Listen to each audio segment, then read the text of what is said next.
मुझे खुशी है कि उन्होंने लाल टोपी नहीं पहनी, लेकिन लाल टोपी की जगह कोई और टोपी पहनी। जो लोग टोपी को बुरा भला कहते थे, आखिरकार क्या परिवर्तन आ गया कि खुद टोपी पहननी पड़ी। लेकिन केवल टोपी पहनना नहीं, सिद्धांत पे खड़े रहना कैसे करेंगे।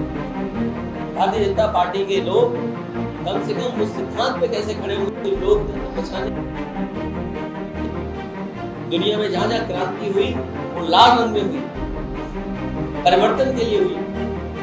तो आखिरकार बीजेपी के लोग केवल टोपी पहन लें। समाजवादी पार्टी के अध्यक्ष अखिलेश यादव ने बुधवार को भाजपा के 42वें स्थापना दिवस के दौरान प्रधानमंत्री नरेंद्र मोदी सहित कई पार्टी नेताओं के भगवा टोपी पहनने पर तंज कसा है। अखिलेश ने भाजपा पर कटाक्ष करते हुए कहा कि जो लोग सपा की लाल टोपी पर न जाने क्या क्या कहते थे, वे आज खुद टोपी पहने बैठे हैं। अखिलेश ने कहा कि उन्हें खुशी है कि उन्होंने लाल टोपी नहीं पहनी। साथ ही उन्होंने ये भी कहा कि केवल टोपी पहनने से कुछ नहीं होगा। वहीं इस दौरान अखिलेश यादव ने तमाम मुद्दों को लेकर भाजपा पर हमला बोला है। मुझे खुशी है कि उन्होंने लाल टोपी नहीं पहनी, लेकिन लाल टोपी की जगह कोई और टोपी पहनी। जो लोग टोपी को बुरा भला कहते थे, आखिरकार क्या परिवर्तन आ गया कि खुद टोपी पहननी पड़ गई।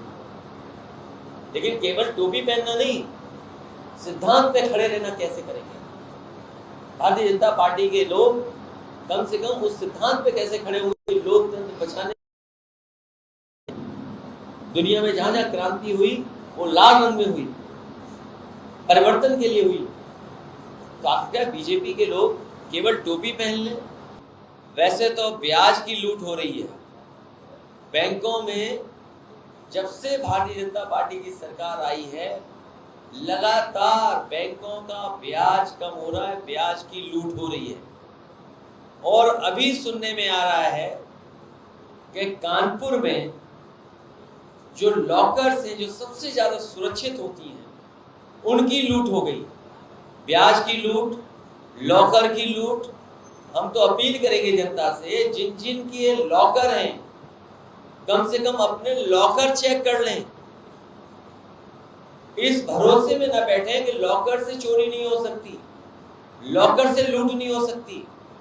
अगर कानपुर में लूट हो सकती है लॉकर में, तो हर जिले में भी कहीं न कहीं बैंकों के लॉकरों से लूट होगी। और मुझे याद है बीजेपी की जब सरकार बनी थी, गाजियाबाद में सबसे पहले सबसे बड़ी लूट अगर हुई थी तो लॉकरों में से रखा हुआ सामान की लूट हो गई थी। इसलिए मैं अपील करता हूं, जिनके लॉकर में सामान रखा है, कम से कम अपने लॉकर के सामान की जांच करा लें। ये चुनाव में जिस समय मुझे अपनी बात रखने का मौका मिल रहा था, पूरे चुनाव में ये बात कही गई कि जैसे ही चुनाव खत्म होगा, पेट्रोल डीजल से लेकर के सब महंगाई बढ़ेगी। सवाल महंगाई का तो है ही है, लेकिन जिस तरीके से बेरोजगारी बढ़ रही है, हमारा यूथ, हमारा नौजवान उसका इस अंधकार में दिखाई दे रहा है। ये कंटिन्यूटी की सरकार है, ऐसी सरकार नहीं है कि कोई नई सरकार बन गई हो। ये सरकार वही है जो पहले सरकार थी। कम से कम नौजवानों को रोजगार और नौजवानों को नौकरी का सरकार देगी। पूरा नौजवान भटक रहा है। अच्छी पढ़ाई करने के बाद, अच्छी डिग्री हासिल करने के बाद अभी भी घर बैठा है, अपने घर परिवार के बीच में बैठा है, उसे नौकरी रोजगार नहीं मिल रहा है। जहां महंगाई की मार है, वहीं बेरोजगारी की भी बड़ी मार हो रही है। और सुनने में तो ये आ रहा है कि कई नौजवान इतने निराश हो गए हैं कि वो आत्महत्या करने तक तैयार हो गए। तो जहां आत्महत्या हो रही हो, नौकरी ना हो, रोजगार ना हो, महंगाई बढ़ रही हो और भ्रष्टाचार खुलेआम बढ़ रहा हो। अभी एक साथी समाजवादी ने शिकायत की है कि किसी जगह किसी अधिकारी ने बहुत पैसा ले लिया उससे। मैंने वरिष्ठ अधिकारी से बुला करके कहा, अगर ये बात है तो जांच कर करके ऐसे दोषी अधिकारी के खिलाफ कार्रवाई। ये तो आपको सोचना पड़ेगा। पत्रकार साथियों, आप भी सुरक्षित नहीं है। अगर आप भी कोई खबर चला देंगे, सूचना दे देंगे, सरकार को अगर जगाने की कोशिश करेंगे, तो हो सकता है आपको भी पुलिस बुला करके आपको भी जेल में ठूस दिया जाए।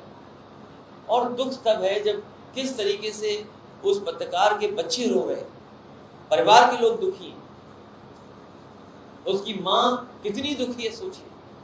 माँ को पता ही नहीं था कि उसका बेटा जो नौकरी पे गया है वो घर शाम को नहीं लौटेगा, वो जेल भेज दिया जाएगा। बच्चों के आंसू नहीं रुक रहे हैं। ये कैसी सरकार है सोचिए, जो लोकतंत्र को बचाने के लिए हमारे पत्रकार सब कुछ लगा देते हैं। उन पत्रकारों के साथ ये व्यवहार बहुत ही निंदनीय व्यवहार हो रहा है इस सरकार में।